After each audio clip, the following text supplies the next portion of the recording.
I get bored easily. I've been playing roguelikes and fighting games since quarantine started, but for some reason I wanted to torture myself.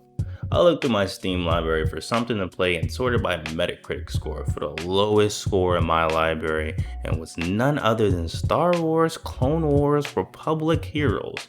This can't be the worst game. It just cannot. It can't be worse than Blades of Time, can it?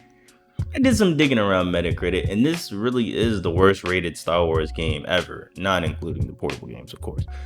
Republic Heroes is based on the second best Star Wars spin-off and was released in 2009 on literally everything out at the time.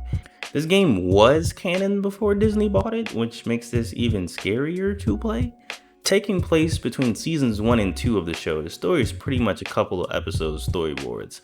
A battle here, cool drone battle there, sneaking there, you know, the stuff you would normally see in the show at this time. I don't really watch the series consistently, but just here or there, so I don't really know the full story or extent or impact this really has on the whole grand scheme of things. I'm here mostly to talk about the game, and this game specifically. Booting up the game is already a bunch of red flags. First off, this is games for Windows Live. I did some digging and there isn't really any concrete fix. Unlike Dark Souls or Resident Evil 5 on PC, this game was never patched or community fixed to take it away. I tried signing up and I couldn't, so I had to play without it. And this is a big, huge, gigantic fuck up that makes this game scary to play. Maybe a speedrunner's dream, I'd say. If this game crashes, like it did for me while playing, or you're sick and you want to just stop playing, it does not save your local drive even without Windows Live. You have to beat this game in one go, or else next time you boot it up, new game only. The UI and settings are already really lackluster and low budget. For a Star Wars game, it's kind of disrespectful having such an Xbox Live arcade type of UI design going on. The images aren't even the same resolution. Let's just go inside and see what's going on with this. Oh my god. The graphics immediately are really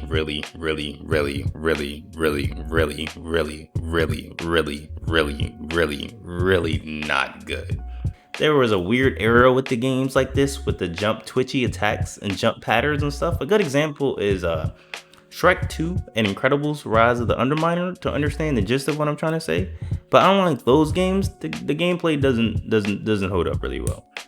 We start the game off as Anakin and Ahsoka on the battlefield of planet, where they are fighting drones, and you immediately notice that Yoda is giving you the tutorial instructions, but in Yoda speech. In theory, this is really cool, but Yoda gives you a new control and instruction like every 5 steps, and this isn't just a level 1 problem, this is every single mission. The next thing you'll notice is that this game is co-op the entire way through. Yes, even if you're playing solo, you have to deal with an AI partner. This AI partner is probably the worst AI partner I've experienced in a video game to date. Oftentimes, you have to complete these puzzles where you have to hijack drones or use their abilities to clear a challenge, but your partner will kill the drones before you get a chance to.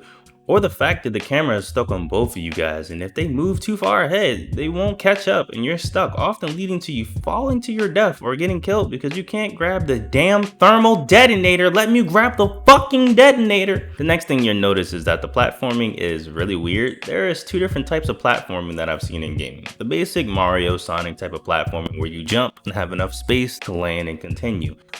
And the ugly, not responsive, ugly, not fun type of way, like Sly Cooper, Infamous, and Uncharted and all those games, where you think you're jumping onto something and it doesn't work, or it snaps you onto the platform or rail and doesn't really allow you the freedom of control, often leading to once again you falling to your death because you misjudged the snapping point.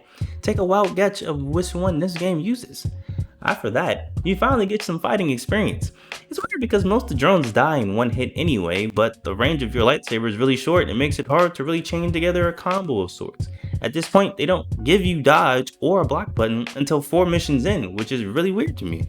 The gameplay is a lot like LEGO Star Wars in terms of linearity and combat puzzle solving, but without the Legos, or the freedom of characters, or the branching paths of replayability, or the fun, or the Legos. You fight this giant drone with barely any real explanation of how to beat him, but you can't lose in this game. There's no lives or game over screen. You just respawn and keep bashing your head against the brick wall until it eventually breaks down. Next up, you play a weird twin stick shooter with the troopers, as you mostly barely can aim at your target and shoot and run through linear corridors.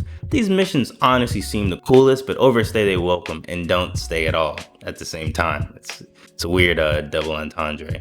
Most of the time, you're just killing drones, hacking something, and running. They aren't really all that inspiring and don't really add that much to the gameplay in terms of scope or anything. They could have easily been a secondary character for the Jedi to play while playing another level.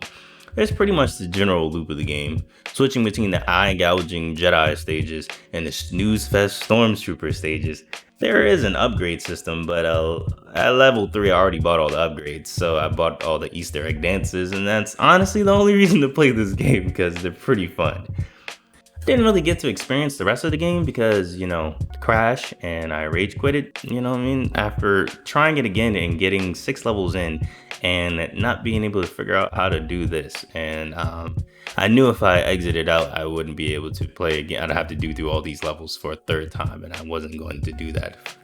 No matter how much nope, I can't torture myself that much now.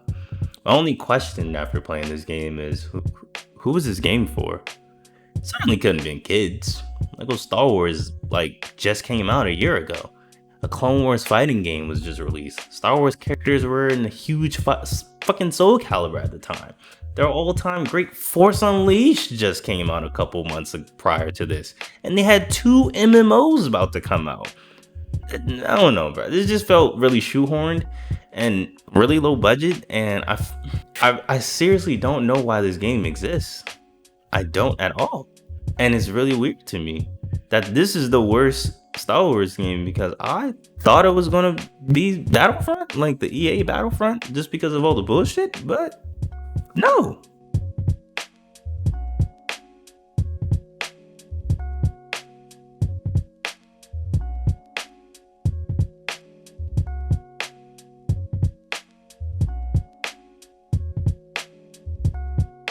Even Revenge of the Sith on PlayStation 2. What?